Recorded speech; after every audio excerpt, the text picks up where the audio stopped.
For the first warm-up question, we have to write an algebraic expression that shows a number subtracted from 42. So the first thing you should do is write down the phrase and then take each part of the phrase and break it up into parts. So we have a number right here. This is the first part of our phrase, a number.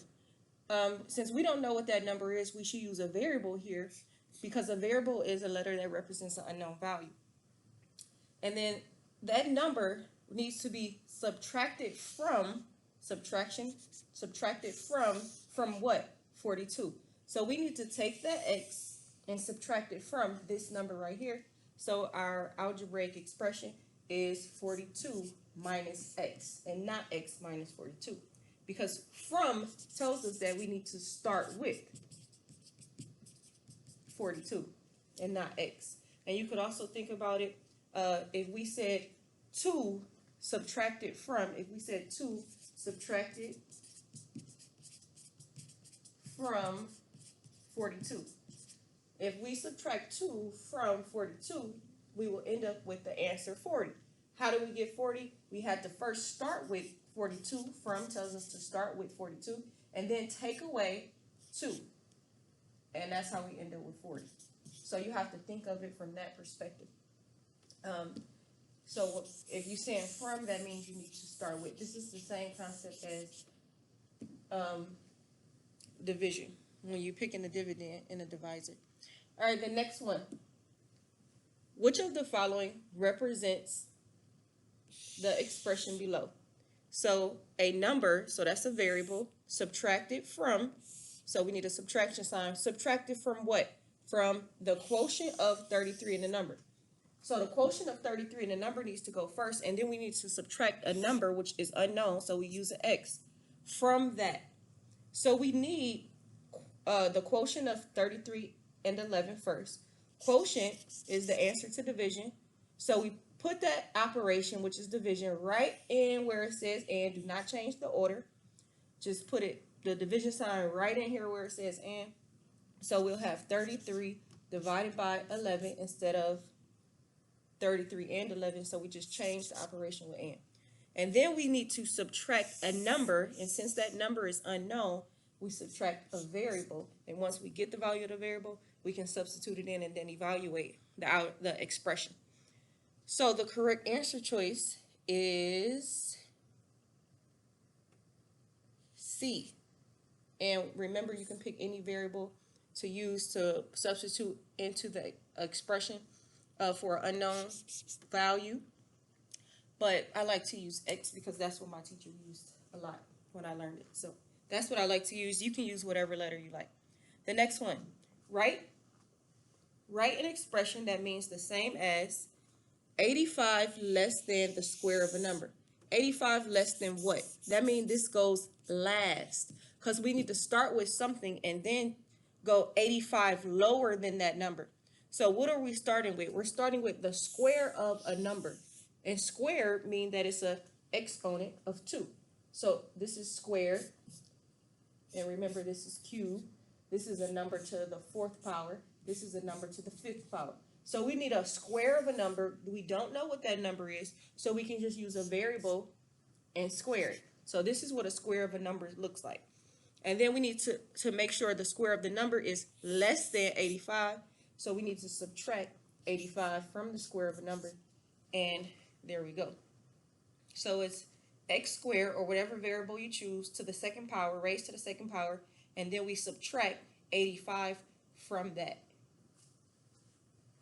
And that was 3A. Moving on to 3B. So 5 less than twice a number. So twice a number is to replicate twice. So that is 2x, 2 times a number, and that number is unknown. So we use a variable to represent the unknown value, and twice the unknown value. So twice is to multiply by 2, 3 times is to multiply by 3, 4 times is to multiply by 4, and so forth. So we need 5 less than what? 5 less than twice a number. So twice the number needs to go first, and then we need to go 5 lower than that, or 5 less. So this is the algebraic expression, 2 times x minus 5 for this question, for part B. The next one, use the greatest common factor in the distributive property to find the sum of 42, the sum of 42 and 66. So the main thing you want to recognize here is you have to find the greatest common factor first, and you have to apply the distributive property. And the distributive property looks something like this: the greatest common factor outside of the parentheses, and then you have numbers inside of the parentheses. So you're making an equivalent expression by the distributive property and the greatest common factor, and you would eventually distribute that greatest common factor into both parts of the expression, and then you'll have your equivalent answer. So the first thing we want to do is find the greatest common factor. So the greatest, we can use prime factorization to find the greatest common. So we want to find the prime factorization for 42. So I know that 42 is an even number because the last number ends with a 2 for my people that struggle with their multiplication. So if you don't know that the two factors to make 42 are 7 and 6, then you could say, okay, since I know 42 is an even number, I can divide 42 by 2 to see what the other factor is, and then you can get your answer that way. So you'll use 2 and 21 instead of 7 and 6 because you may not be as fluent with your multiplication. So 7 is a prime number, so you could use, and then we can break down 6. So 2 factors to make 6 are 2 and 3. Those are both prime numbers, so we circle it. 6 is a composite number. It's an even number that's greater than 2, so I know it's a composite number. So this is just one way to write the prime factorization, a factor tree for 42. Now you could also have another factor tree. If you're not so fluent with multiplication, you can use 2 times 21. 2 factors as 2 factors. 2 is a prime number because the only factors are 1 and 2. And then 2 factors to make 21 are 3 times 7. So notice we have 2 different factor trees, but we still have the same prime factorization for 42, which is equivalent to 1 times 2 times 3 times 7. Remember to put it in order, put the prime factorization in order from least to greatest. Then we want to find the prime factorization for our next number, which is 66. So I'm going to do 66 right here, and I'm going to write the prime factorization for 66. 2 factors to make 66 are 6 and 11. 11 is a prime number because the only factors are 1 and 11. 6 is a composite number because it has more than 2 factors. The factors of 6 are 1, 2, 3, and 6. So 6 has 4 factors. So since 6 is a composite number, I'm going to make 2 branches coming off of 6. 2 factors to make 6 are 2 and 3.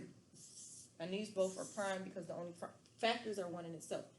And that's the only kind of arrangement. Well, no, you could have had a different arrangement. Any of those combination of numbers. So you could have divided by 2 here again as well, because 66 is an even number. How do we know 66 is an even number? You look at the number in the ones place, and if the number in the ones place is a 0, a 2, a 4, a 6, or an 8, you know that that is an even number. So you only look at the number in the ones place. That's how you know that the number is divisible by 2. You will go to the side and say, okay, 66 is an even number, so I can take 66 and divide it by 2. 2 goes into 66 3 times. 3 times 2 is 6. I subtract, bring down my next number. 2 goes into 6 3 times. 3 times 2 is 6, and then you left with 33. Then you have to recognize this number is divisible by 3, because remember, to determine if a number is divisible by 3, you can add the place values. So in the ones place, I have a 3. And in the tens place, I have a 3. 3 plus 3 is 6. And 6 is divisible by 3. So that means that 33 is also divisible by 3. So keep that in mind. Those are divisibility rules for even numbers, so 2, and the divisibility rules for 3. You have to learn the other ones. All right, so let's write the prime factorization for 66. 66 is equal to 1 times, and you don't have to write the 1, but it's good to know that the 1 is there. Just in case if you have 2 prime numbers, you should know that the greatest common factor of those 2 numbers is 1. If you write the 1, you can see that. But if you don't have the 1, you may sit there and ponder. So just keep that in mind. The next one for 66, the second factor is a 2. So 1 times 2 times 3 times 11. And then we want to find the greatest common factor of 42 and 66. So greatest common factor, the 2 numbers must have the common factor in all of the numbers that you're trying to find the greatest common factor for. So we have a 1 times 2, so you just bring it straight down, times 3. You bring it straight down. So the greatest common factor is 2 times 3, 2 times 3, which is 6. So the greatest common factor is equivalent to 6. 6 times 1 is 6, so I'm not going to bring it down. So the number that we want to factor out is the greatest common factor of 42 and 66 is 6. So I'm going to start by putting 42 plus 66 right here, because I want to make sure my expression that I create is equivalent to this right here, 42 plus 66. So I'm going to factor out a 6, which means to put it outside of the parentheses, and then I have to figure out what number do I need to put in front of the plus sign to make 42, what number do I need to put in front of the plus sign or behind the plus sign to make 66. So 6 times what number will give me 42? If you're not so fluent with your multiplication, you can go back to your prime factorization and say, okay, I factored out 1 times 2 times 3, which is 6. What do I have left over? I have this 7 left over. And since I have this 7 left over, in order to make 42, and I need to multiply 6 times 7. So you will put a 7 there. Because you already factored out 2 times 3, which is 6. So you have a 7 left over. So that means that you need to put the 7 here. And then for the second factor, 6 times what number will give me 66? Because remember, these parentheses mean multiplication. So you have to distribute the 6 into both parts to make the number at the top. And you would like to make an equivalent expression. So we come over here and we say, okay, to make 66, once we factor out 1 times 2 times 3, the greatest the number that we have left over is 11. So if you're trying to make 66 and you factor out the number 6, you have 11 left over. So that means 6 times 11 will make 66. So we will put 11 here. And because we cannot simplify 11 and 7, we know that 6 is the greatest common factor, because the greatest common factor of 7 and 11 is 1. So if you pull out a number, let's say we put out a 2, and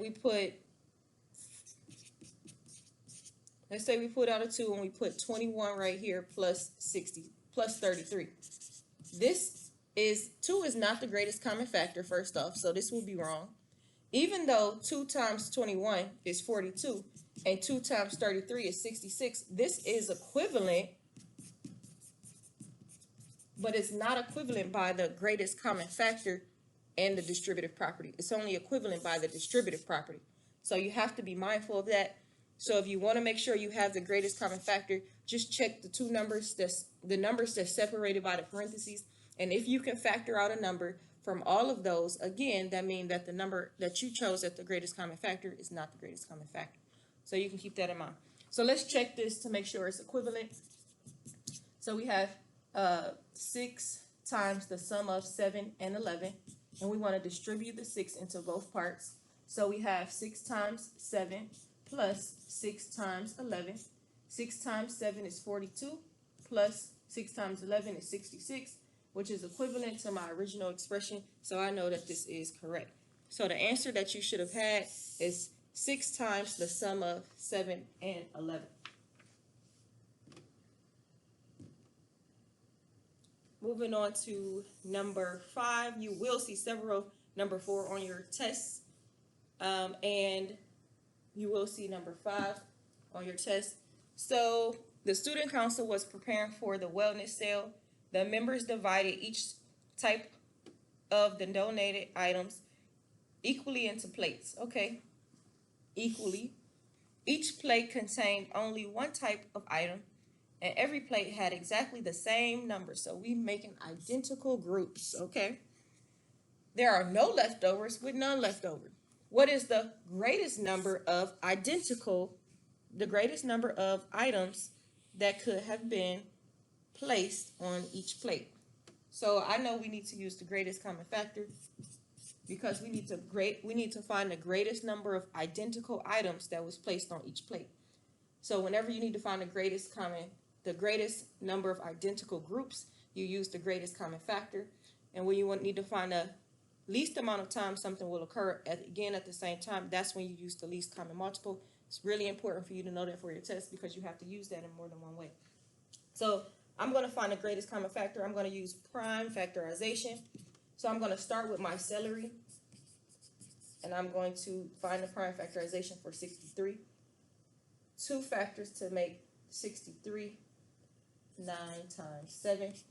Let's say you don't know 9 times 7 is 63. You can say, okay, I have a 6 in my tens place, and I have a 3 in my ones place. 6 plus 3 is 9, and 9 is divisible by 3. So that means 63 is also divisible by 3. So there you go.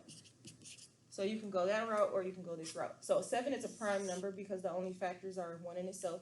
9 is a composite number because it has more than 2 factors, 1, 3, and 9. So we put 3 times 3 are 2 factors to make 9, and those are prime numbers, so we circle. So the prime factorization for 63 is equivalent to 3 times 3 times 7. Now we need to find the prime factorization for cucumbers. And we were going to use 14. 14 is an even number, so you can divide that by 2. Well, actually, you have to use 2 as a factor here. 2 times 7, and these are both prime numbers, so we circle them. So the prime factorization for 14 is equivalent to 2 times 7.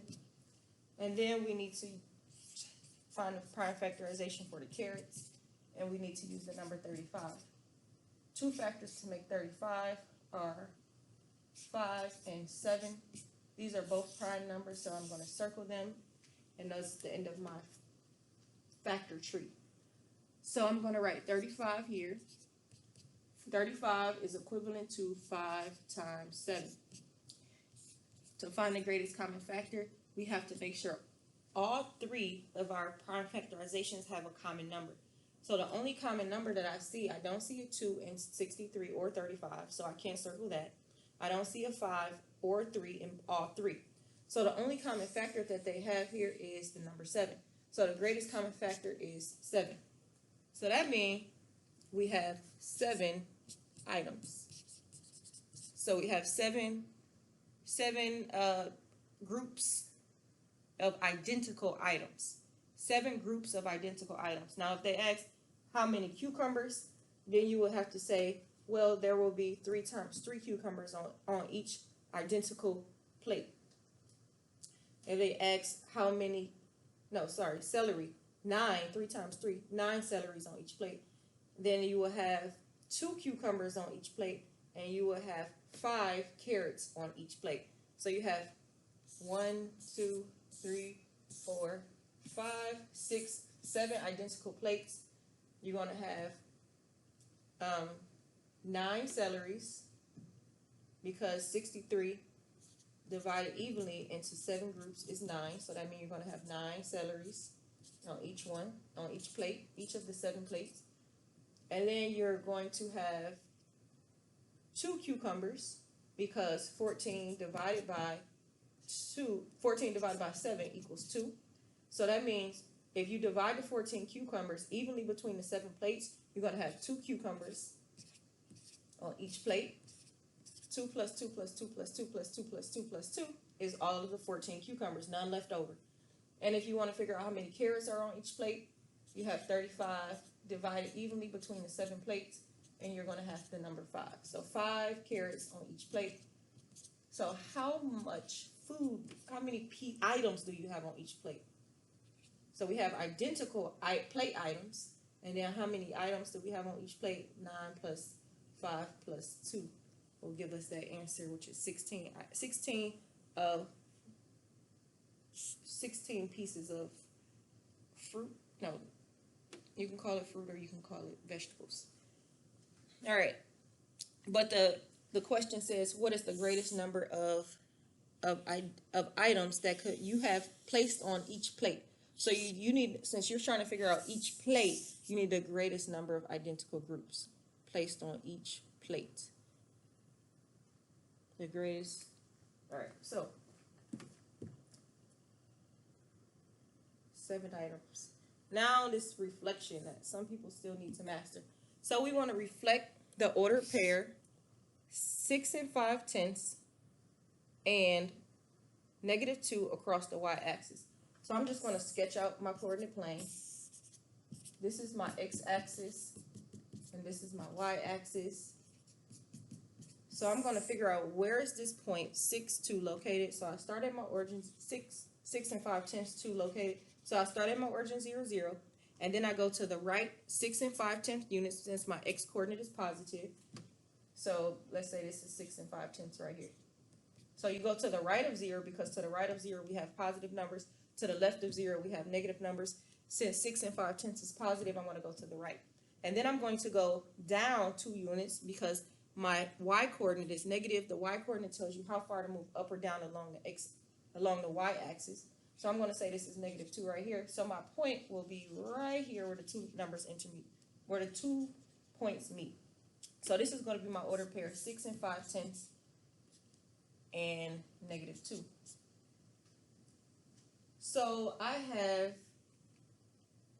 so this is quadrant 4, and then I want to reflect this across the y-axis. So here's my y-axis right here. So I need to take this point and go across the y-axis into quadrant 3.